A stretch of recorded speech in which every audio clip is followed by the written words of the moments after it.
Today, I'm in China. But yes, you guessed it, I'm not just anywhere in China. I'm headed to the North Korean border, but this time somewhere a little different. Of course, our journey starts with a Chinese sleeper train as we make our way up to China's northeast, and honestly, even though I speak Chinese, this one was one of the more difficult trips I've ever planned, just because I could hardly find any information out online, especially for foreign visitors, so I'll put some clear information in the video's description below. Firstly, we go from Beijing to Jilin on an overnight sleeper train, and then we take a high-speed rail from Jilin to Changbaishan. There are actually direct flights a few times a week to Changbaishan from Beijing, but why make life easy when you can make it hard? Plus, I never miss an opportunity for a Chinese sleeper train. The journey in total took around 16 hours, with the sleeper train taking around 14 and the high-speed rail taking about an hour. And I guess I've already given away where we're going, Changbaishan. For those who have followed me a long time, you might know the name as Paektusan from a popular North Korean song. Changbaishan just means Paektusan in Chinese, and it is the theme of a lot of things in North Korea, as this mountain is very sacred throughout the Korean Peninsula. After literally over 24 hours, I think it's about 26-27 hours of travel from Taiwan to China, to the northeast of China, I finally arrived in the destination I'm supposed to be in. Changbaishan, right next to the North Korean border once again, but very different to where I went last time in Dandong. This time we're going up a mountain which literally is half in North Korea, half in China. Very cool. I've been from the North Korean side before. I saw it just coming up on the train, and I'm super excited. As you can see, it's a beautiful temperature. It's kind of warm, even though I've got got a jumper on, even though it's actually pretty cold, but the sun is beating down nicely. It's beautiful weather to go up to the mountain. Let's get going. I've suddenly got a burst of energy, even though I spent the night on a train and hadn't had coffee yet. It's a really large mountain range that can be accessed through various cities and areas. For me, I stayed around the Erdalbaihe region, an area famous for its hot springs, which we visit later. It is your standard third-tier city in China. It's so different from the high-rises in Beijing, and honestly, pretty peaceful, with wide open spaces, but also pretty rural at times. Changbaishan is famous for its mountain, but it's also famous for hot springs, and otherwise, I would say don't get your hopes up about the place. It's really rather dull with not much to do, especially when it's off-peak season. Nevertheless, hotels are cheap at around $10 per night for a private room, and the train tickets here and back were pretty cheap as well. Getting around the Changbaishan area, you basically first need to buy an entrance ticket to the scenic area, then purchase any add-ons you want. The scenic area gets you into the park and gives you free transport in the tourist buses. These are crucial to get around, as private transport is not allowed within the park, and rides to different spots can be 30 minutes plus, so you can't just walk around either.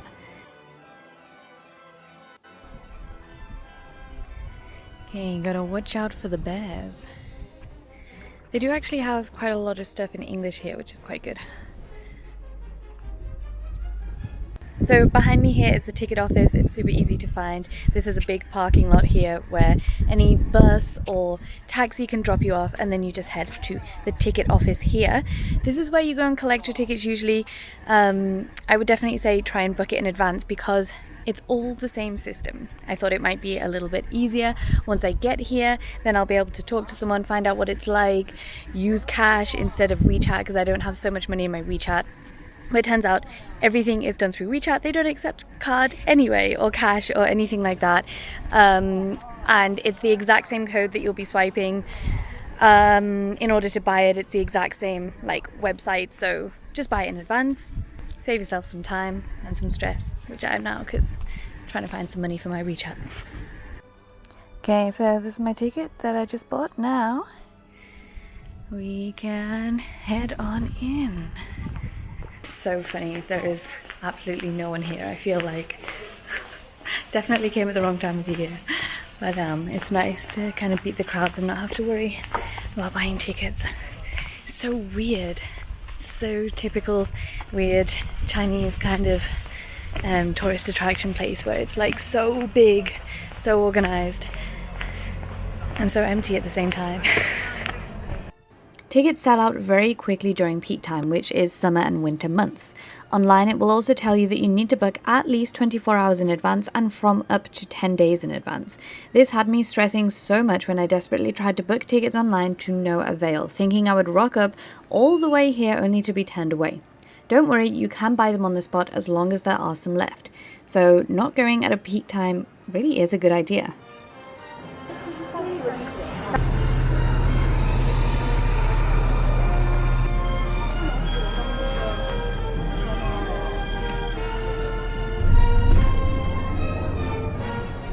It's so bizarre being on my way up the mountain, because I have to say I didn't expect it, and I don't know why I didn't expect it, but like the scenery is so similar to what you'd find going up on the North Korean side, and it makes complete sense because it's the same place, right? It's just on the different side. Like you've got the same kind of trees, the same kind of like browny rugged colours and dead leaves and stuff. I think I went in around October last time, so it's kind of around the same, like, you know, season of not summer, not winter, and it's a similar kind of vibe as well, where you're not like going up a mountain like this. It's, you know, a slow incline up the mountain. Let's see if it stays like this. Obviously there's some differences. It's quite touristy here compared to in North Korea, and we're on a big like fancy tourist bus like this. Yeah, it's very interesting how similar it is, and again, so near yet so far really.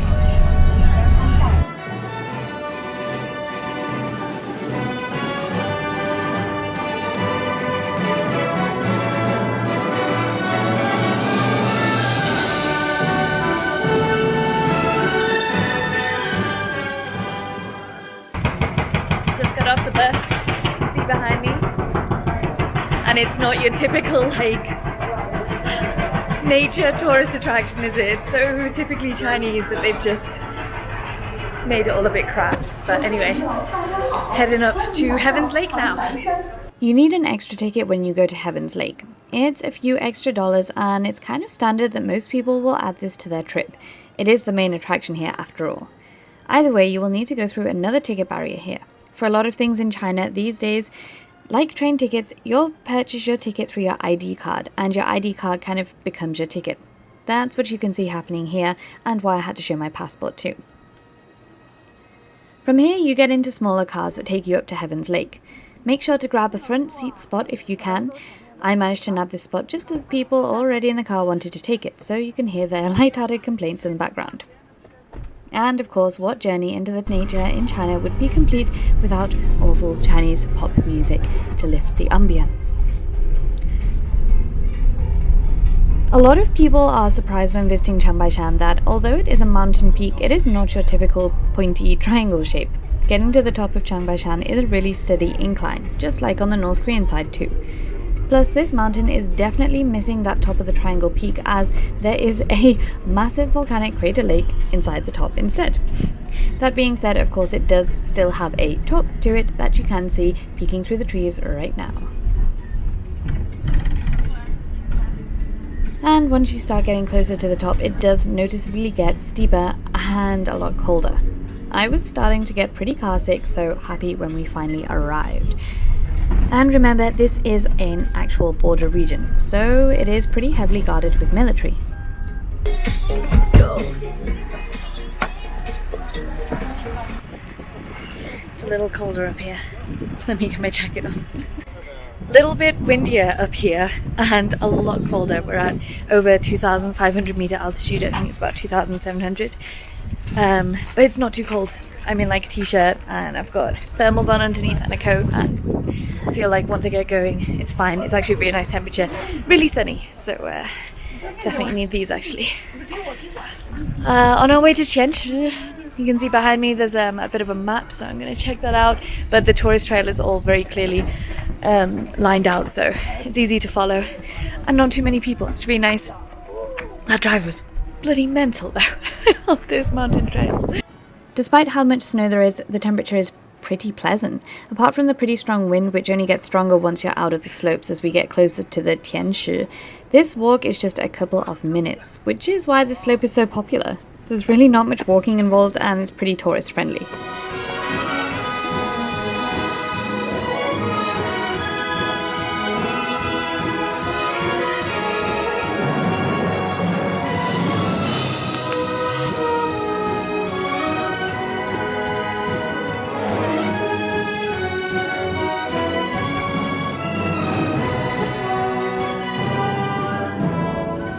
And right about here was where I was last year in summer 2019, but standing in North Korea instead, with equally as sunny weather. I don't know if you can hear me, and you can't quite see it right there, but the light is reflecting off the snow. It is gorgeous weather up here, but it is cold and windy. That behind me is Changbaishan, what the North Koreans call Paektusan, and North Korea is right there too, just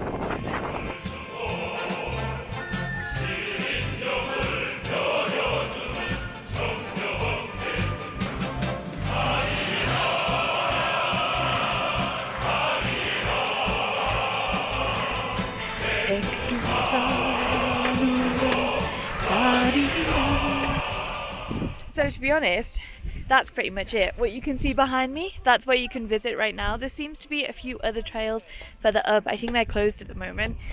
Man, the wind is so strong. It's just died down for a minute, so I'm going to record a bit of video. Haven't been able to record much at all because it's been so strong and it's so cold. My lips are like freezing up. But it's beautiful and it's gorgeous weather, just like the first time when I went to Changbaishan and Tianshi, the Heavens Lake. So it's been really nice to see it, and the lake is completely frozen. I didn't see that last time. So this is like the end of winter, whereas last time I went like kind of near the start of winter, October, November time. There's that wind again. But that's pretty much it, you know. For now. We've got to Tianshi, we've got to the highest part, and there is a bunch of other stuff to do up here. You can go to hot springs, you can go like tobogganing, you can go, of course you can go skiing up here as well. There's a load of other like fairground kind of stuff to do, but that's the main attraction. That's what we're here for. And we're gonna see it from a different point tomorrow. We're going to see it from the west. This is the northern point. This is the most popular route. Tomorrow we've got a 2-hour trek to get here, but today it took us just a 15-minute journey from like the main stopping point. So in total it was about an hour and a half up to Tianshi, up to Heavens Lake by car for tomorrow. Bit of a drive. Everyone's saying hi to me here. Now we've got to get back down. And I could not get over the fact that the people, like, I guess security guards and stuff up there, the people like watching out were literally strapped to the side of the mountain so they didn't fall down. After walking around and taking photos for a while, my hands were absolutely freezing and the tea up here was very welcome. To get back down the mountain, it's not surprising that it is exactly the same way as you come up, but you won't go all the way back down just yet. There are a few more places to see in the Changbaishan area. The first stop is the Green Lake. For seeing landscape, please show mercy under your feet. Remember that, kids.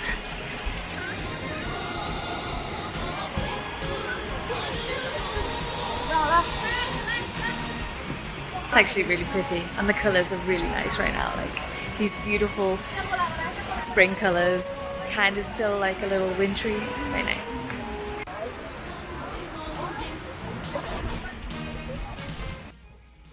Next up, there's the opportunity to go on a short walk. And I might mention here that throughout this whole time, you have the opportunity to just stay on the buses. They basically go all the way up first, and then on the way down, they make several stops.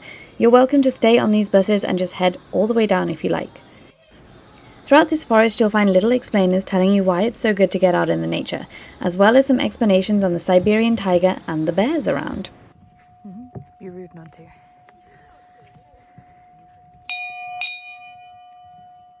And to be honest, once I broke free from the crowds, it was really lovely and peaceful here, with the silence becoming even a little eerie at times.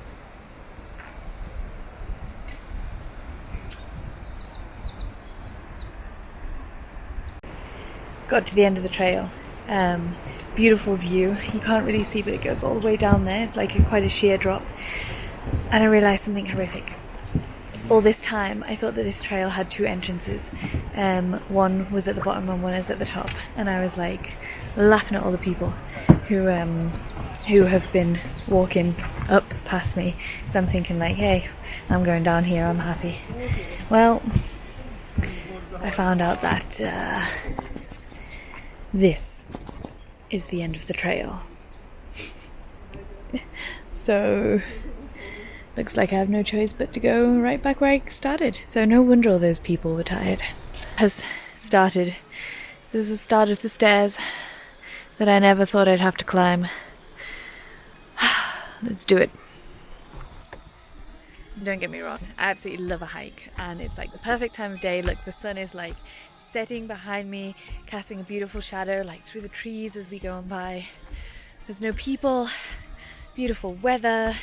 I really can't complain. It's just I'm a bit tired from all the travel, and I've not had a single thing to eat apart from my sweet potato and tea at the top of Changbaishan. It's high altitude, and I wasn't expecting it. So bye.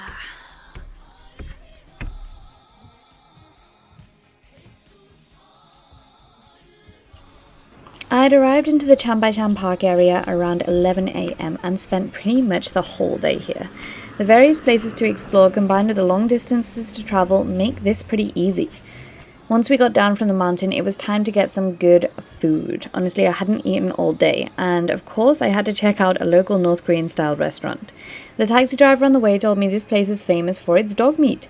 Well, that's not really my kind of thing, but they did have my favourite North Korean dish of fried tofu with a spicy sauce instead, as well as an interesting selection of alcohol to go with it too. This actually looks so good. I have no regrets about coming here. This is the tofu that I'm about to try. I'm terrified that it's going to be a little bit spicy, but okay, let's give it a go. I'm going to first give it a go with some rice, because I am terrified that it's going to be spicy.